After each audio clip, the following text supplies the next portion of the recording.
There is a worldwide trend of incumbents facing election woes, and Canada is no exception. With a deeply unpopular Prime Minister, a worldwide economic slowdown post-COVID, a mainstream focus on rapid social reform, and an extreme figure to the south, our political landscape was ripe to become a polarized and divisive shadow of its former self. For many in Canada, their political ideology has become their identity, with each person becoming more and more willing to alienate themselves from others simply based on assumptions of their moral character because of the RGB value of their party. Some conservative supporters see Liberals or members of the NDP as overly optimistic, too socially conscious, and financially incompetent. In contrast, some Liberals and NDP members see themselves as morally superior, the Conservatives as heartless bigots and overly austere. But let's not get ahead of ourselves. First, what exactly is polarization, and how does it influence Canada? The Oxford Languages Dictionary defines polarization as division into two sharply contrasting groups or sets of opinions or beliefs. This definition fits well with the situation of modern Canadian politics, with opposition parties who would both bring down the government in a no-confidence vote, but unwilling to do it together. The picture begins to be painted. Many would attribute this new landscape to the far-right American politician Donald J. Trump, who during the writing of this video essay is being inaugurated for his second term in office. Please raise your right hand and repeat after me. I, Donald John Trump, do solemnly swear. I, Donald John Trump, do solemnly swear. That I will faithfully execute.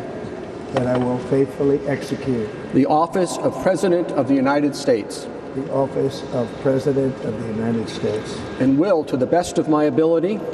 And will, to the best of my ability. Preserve, protect, and defend. Preserve, protect, and defend. The Constitution of the United States. The Constitution of the United States. So help me God. So help me God. Congratulations, Mr. President.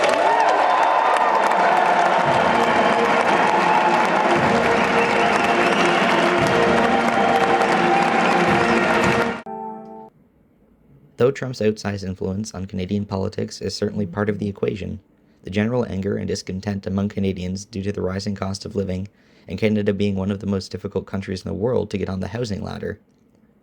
This general discontent and the demagoguing from the newly inaugurated 47th President of the United States has permeated every level of Canadian society, with many calling out for change.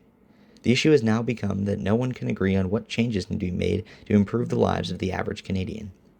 Most Canadians agree that these are the main issues we currently face: a rising cost of living, an entirely unaffordable housing market, and healthcare. And they're not wrong. Where the cracks of division start to show is when you ask each person, what causes these issues? For example, this poll from Abacus Data clearly shows that Conservative voters are more likely than Liberal or NDP members to cite rapid population growth, in Canada's case due to immigration, as the main reason for the housing crisis.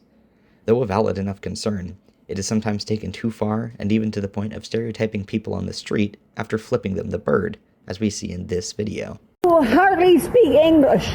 Je parle français. I speak English as well. I speak French. Est-ce que vous parlez français? Do you speak French? I do. I speak On peut French. parler en français.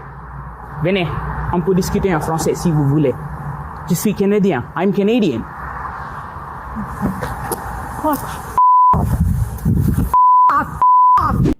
Though this does not represent the majority or even a large minority of right-leaning voters, it is reality nonetheless.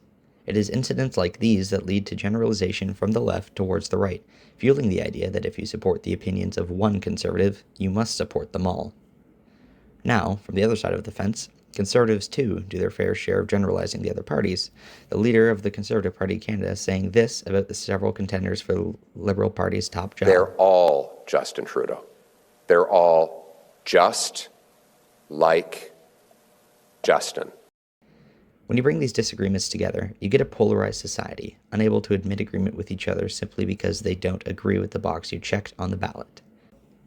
Now that we understand what polarization means for Canadians, let's look at the biggest contributing factors to that polarization, the first being the Canadian demagogues, those who win the vote not with policy, but with emotion. I will use the perhaps most internationally known Canadian demagogue, Jordan B. Peterson. Peterson, an outspoken critic of what he calls neo-Marxist postmodernists, and perhaps most widely known for his catchphrase, "Up yours, woke moralists. We'll see who cancels who. Rose to prominence on the international stage after a spat with the federal government over the somewhat controversial Bill C-16.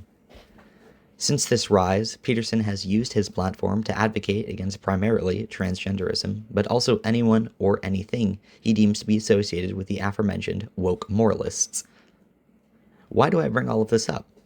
Because what he does is appeal to people's emotions and calls for change he either fails to articulate or decides to move on from entirely.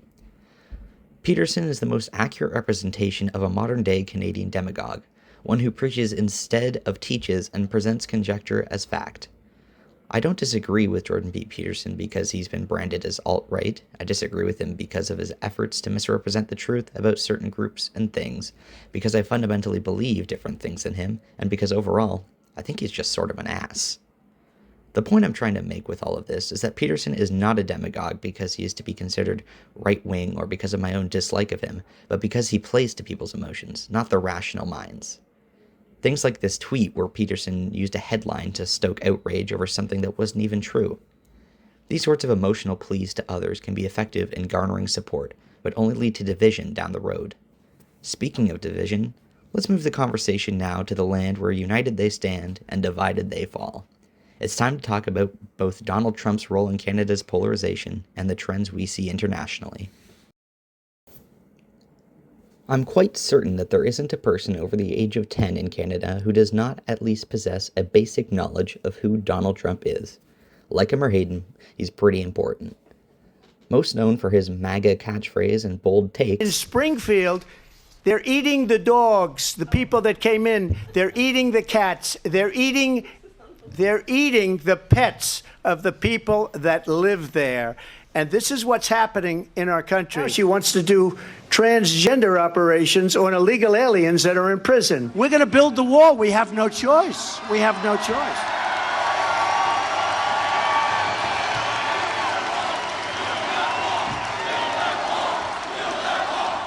Who's going to pay for the wall? 100%. By the way, 100%. Trump made himself the darling of the ultra-conservative everywhere, and catapulted himself to the forefront of the Republican Party, eventually becoming the most recognizable international figure with the most interesting figure in the world. Unavoidably, Trump's incendiary rhetoric has bled into Canadian politics with things like Maple MAGA and an increasing willingness to be, shall we say, more open about our feelings. Many conservative politicians have decried this encroachment on Canadian politics, while others seem to keep their distance from the topic. Trump has also had a further international impact on European politicians who are now attempting to reduce their reliance on foreign powers because of the uncertainty that Trump brings. However, Trump may not be the start of an international trend of discontent, but rather a product of it. Historically, when public debt soars, prices rise, and living standards drop globally, incumbents everywhere lose their seats to outsider candidates, those that the populace see as removed from the bureaucracy they blame for their issues. The merits of this trend are debatable, but the effects are not. More often than not, these outsiders are politicians who paint themselves as against the establishment, despite the fact that they have worked silently within it until now their most privileged position to strike.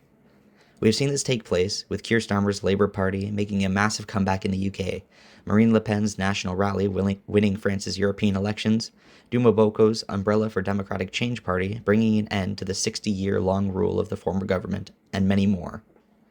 The opposition is making a comeback like we've never seen before, riding on the coattails of the people's anger and offering national solutions to worldwide issues.